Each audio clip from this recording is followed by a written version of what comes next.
आज व्यावसायिक सुरक्षा कल्याण ट्रस्ट के माध्यम से हमने आप लोगों को प्रेस वार्ता के लिए बुलाया था। व्यावसायिक सुरक्षा कल्याण ट्रस्ट एक ऐसी संस्था का नाम है जो आज बिहार में व्यवसायों की जो स्थिति है, भिन्न भिन्न प्रकार के धर्मों के लिए, जातियों के लिए अलग थानों का निर्माण किया जा सकता है,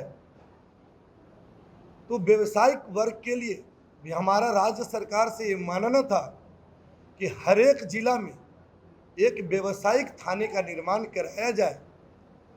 इसलिए कि अगर आप औद्योगिक बिहार बनाना चाहते हैं, आप अगर उद्योग की स्थापना करना चाहते हैं, तो सबसे पहले आप एक निर्भीक माहौल की स्थापना कीजिए, जिससे कि आम जनमानस में या निवेशक में डर की भावना उत्पन्न न हो।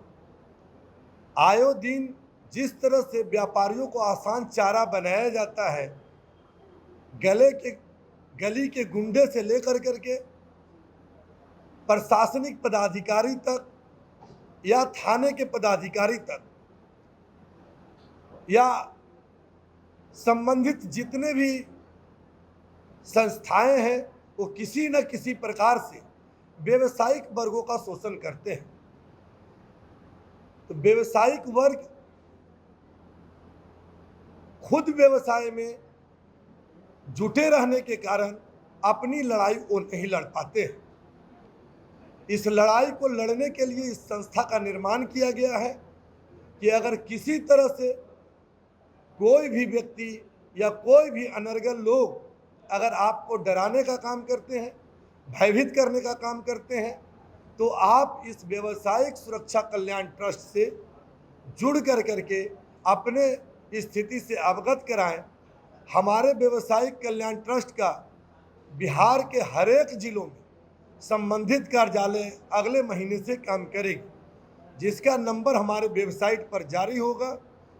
और हम अपनी प्रशासन, जो हमारी सरकार ने संवैधानिक शक्तियां दी है, उसके साथ मिल करके सरकार के सहयोग से हम अपने व्यापारिक लड़ाई को लड़ने के लिए इस संस्था का निर्माण किए हैं। आगे आने वाले समय में जितने भी युवा व्यवसायी हैं, अगर उनके पास किसी तरह का प्रोजेक्ट है, अपना किसी तरह का प्रोजेक्ट वो बनाए हैं जो पूंजी के अभाव में दम तोड़ रहा है, या मेरे मंच के माध्यम से अपने प्रोडक्ट को आगे बढ़ाने के लिए अगर काम करते हैं, तो मेरे मंच से वो अपने प्रोडक्ट का आगे प्रचार प्रसार कर सकते हैं। हमारे यहाँ जुट करके एक संगठन के तौर पर हम लोग उसको आगे बढ़ाने का काम करेंगे।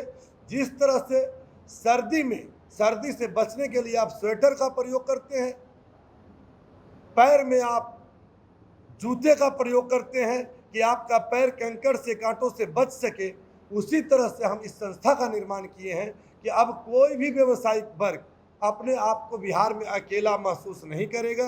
अगर उनके साथ किसी घटना और दुर्घटना घटती है, तो हमारा संगठन उसके लिए हर संभव प्रयास करके उनको सहयोग प्रदान करेगा।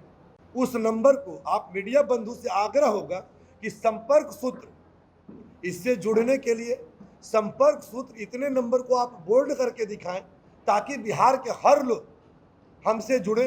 और प्रत्येक रविवार को जो बैठक होती है, प्रत्येक रविवार को जो ये मीटिंग आयोजित होती है, उस मीटिंग आयोजन में वो अपनी प्रमुख भूमिका दें, अपनी ओपिनियन दें, अपना शिकायत भी दर्ज कराएं और अपने कार्यक्रम को आगे लेकर के कैसे चलना है। इसलिए कि एक व्यक्ति अगर बिहार का नौकरी करता है तो एक अपने परिवार का कल्याण करता है, लेकिन एक व्यवसाय अगर बिहार का निकलता है तो हजारों परिवार को नौकरी देता है। इसका ताज़ा उदाहरण है, जहानाबाद जिले से दो आते हैं, एक किंग महेंद्र और एक संप्रदा बाबू आते हैं।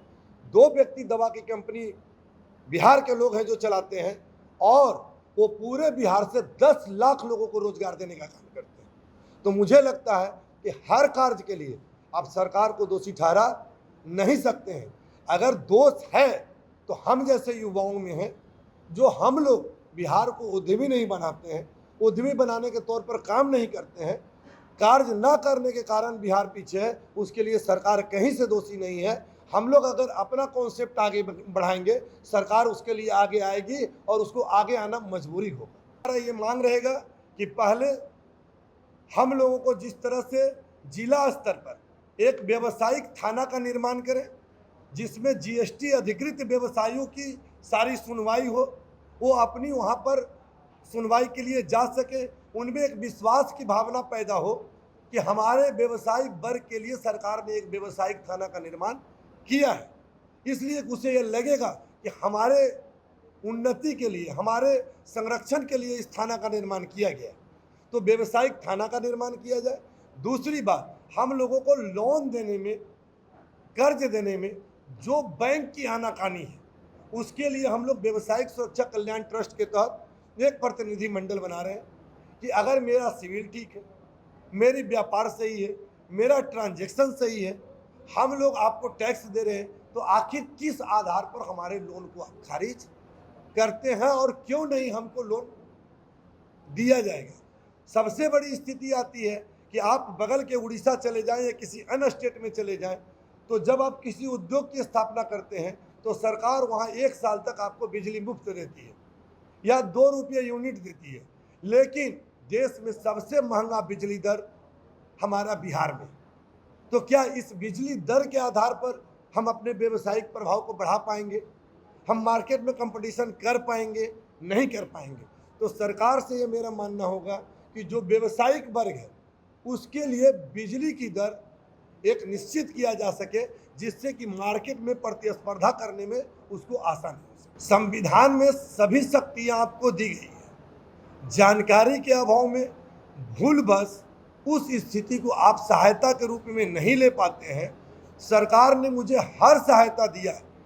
आप अगर सूदखोरी व्यवस्था की बात करें तो सरकार ने विधानसभा से उसका पारित किया है कि कोई भी व्यक्ति अनर्गल तरीके से आपको डरा नहीं सकता है। संबंधित थाने में या संबंधित ईडी के माध्यम से या किसी संबंधित कानून के माध्यम से आप उसको शिकंजे में ले सकते हैं। लेकिन जो युवा व्यवसायी हैं वो जानकारी के अभाव में वो डर जाते हैं। उनको डरने की ज़रूरत नहीं है। हमारे मंच के माध्यम से वो अपनी बातों को रखें, हम उनकी बातों पर, इसलिए कि दोनों पक्ष की सत्यता जांचनी जरूरी है। ऐसा भी नहीं है कि कोई व्यापारी वर्ग फ्रॉड नहीं करता है, नहीं, व्यापारी वर्ग भी फ्रॉड करता है। तो दोनों व्यवस्थाओं को जांचना जरूरी है। सिर्फ आप एक इमोशनल आधार पर यह फैसला नहीं कि हर व्यापारी सही है और उसके साथ गलत हो रहा है, नहीं, व्यापार करने के आड़ में भी बहुत सारे लोग गलत कर रहे हैं। तो ये संस्था उनके लिए भी बनी है कि जो व्यापारी वर्ग के आड़ में ग्राहक के साथ गलत कर रहे हैं वो भी अपनी समस्या दें। हम वो व्यापारी वर्ग से पूछेंगे कि क्यों इनको आप तबाह कर रहे हैं। इसलिए कि अगर भक्त नहीं है तो भगवान कैसा। अगर हमारा ग्राहक संतुष्ट नहीं है, हम अगर उसको भी परेशान कर रहे हैं, तो मुझे व्यापारी कहलाने का हक नहीं है। हम दोनों पक्षों की हित की बात करेंगे, एक पक्ष के हित की बात नहीं करेंगे।